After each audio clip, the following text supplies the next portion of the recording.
अति उदार करुणा वरुणालय है।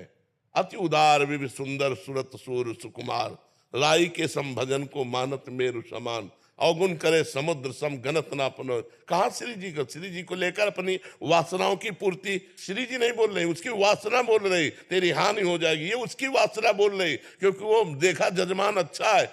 ऐसे किसी के श्रद्धालु भक्त की हृदय की भावनाओं को ठेस पहुंचाया जाए तो हम ऐसी भावनाओं का आदर नहीं करते। ये सब धंधेबाजी है। हमारी श्रद्धा है कि हमारे पास 1 लाख रुपया है तो उसमें कह सकते हैं कि देखो 1 लाख में इतना बन पाए, वो उसमें चलेगा। लेकिन आप हमें श्री जी प्रेरित कर रहे हैं, आप बनवाओ, नहीं बनवाओगे तुम्हारे परिवार की हानि हो जाएगी, ये उसकी वासना बोल रही, बोलने वाले की। श्री जी नहीं बोल रहे। अरे श्री जी तो घोर पापियों पर भी कृपा करती है, घोर दुराचारियों पर भी कृपा करती है, और अपने श्रद्धालुओं का श्री जी घर बर्बाद कर देंगे। हमारी श्री जी तो अति उदार भी सुंदर, करुणा कर उदार राखत कछुनसार, दसन बसन लागत जब देन। ये सब स्वार्थी लोग बात करते हैं, दूसरों की श्रद्धा को डगमगा देते हैं। बहुत गलत चल रहा है। अब उसके पास बेचारे हम कह रहे होते हुए भी श्रद्धा होनी चाहिए। उन्होंने कुछ देना चाहा तो कह रहे इतने से नहीं होगा, और चाहिए। ऐसे लोगों को 25 पैसे नहीं देने चाहिए। श्री जी उतने राई के संभजन को मानत मेरु समान, राई कितना छोटा दाना होता है, छोटी सी सेवा को पहाड़ की तरह मानते हैं। ऐसे हमारे भगवान, ऐसे श्री जी है। आज जगह जगह पर यही वासनाओं के खेल हो रहे हैं, तो जिनकी श्रद्धा भक्ति बनती है वो भी चौपट हो जाती है कि यार सब जगह पैसे का खेल है, रुपए की ठोकर में अच्छे अच्छे को झुका दे। अगर रुपए की ठोकर में झुका दे तो न साधुता है, ना वो भक्ति है। जब तुमको यहाँ से निकलने के बाद पता लगे यार मेरा रुपया किसी काम नहीं आया, तब समझ में आए कि हे नाथ मैं आपकी शरण में हूं। ये अर्थ का सारा खेल अनर्थ पैदा करने वाला है। ऐसे जो लोग कहते हैं हम इनको बिल्कुल नहीं मानते, ना वो भक्त है ना कुछ, वो धंधेबाज है। क्योंकि लोगों की श्रद्धाओं के साथ दोहन क्रिया क्यों करो? हमारी वाणी में कहीं नहीं लिखा, हमारे शास्त्रों में कहीं नहीं लिखा कि आप इतना कीजिए तो भगवान प्रसन्न होंगे। नहीं, इतना जरूर लिखा है कि आप चाहे जितने दुराचारी पापी हो उनके सामने ऐसे कह दिया मैं आप कहूं तो प्रसन्न हो गए। पत्रम पुष्पम फलम तोयम ये में भक्ता, एक चुल्लू जल दे दिया, एक तुलसी दल दे दिया, एक फूल दे दिया, एक फल दे दिया, उतने में प्रसन्न हो। सबरी के बेर में प्रसन्न हो गए, सुदामा के तंदुल में प्रसन्न हो गए, विदुरानी के केले के छिलके में प्रसन्न हो गए।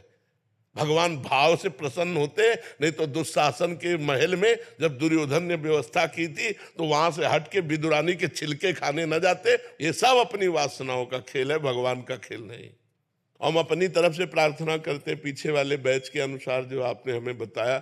कहीं भी किसी भी स्थान में या तुम्हारे घर आया हुआ कोई संत यदि तुमसे कहता है इतने 1000 रुपया दो तभी तुम्हारा मंगल होगा, नहीं तुम्हारे घर का कल्याण हो जाएगा, ऐसे से बचिए।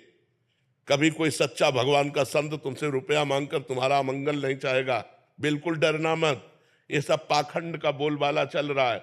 हमारी श्रद्धा अगर है तो हमारे टुकड़े पे भगवान रीझ जाएंगे, एक टुकड़े पे।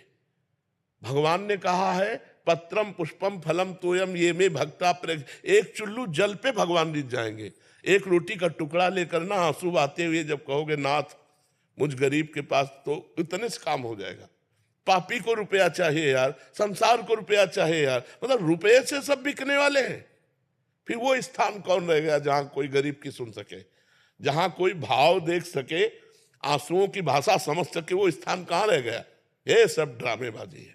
भगवान को नहीं चाहिए सोना चांदी रुपया पैसा। हाँ आपके पास है तो उसका सदुपयोग करो, वो बात अलग है। लेकिन कोई तुमसे ये दबाव डाले, बिल्कुल डरो मत, पाखंड का विरोध करो।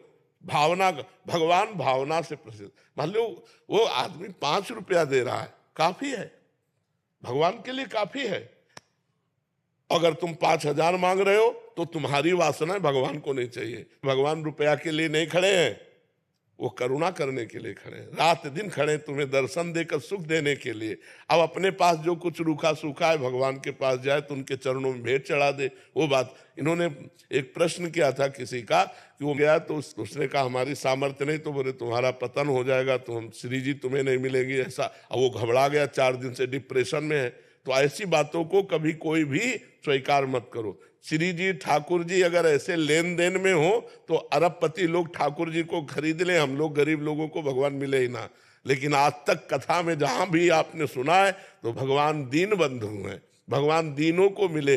सुदामा के जैसे तंदुल खाए वैसे किसी के 56 भोग नहीं खाए, सबरी जी के जैसे बेर खाए वैसे सरा सरा के भगवान किसी ने 56 भोग नहीं पाए, विदुरानी के जैसे केले के छिलके खाए वैसे भगवान किसी यज्ञ में प्रशंसा नहीं की। इसलिए हमारी सबसे प्रार्थना, निडर रहो, धर्म से चलो, जहां तुम्हारी श्रद्धा बने वहां अपने पान फूल अर्पित करो, उसी से मंगल होगा।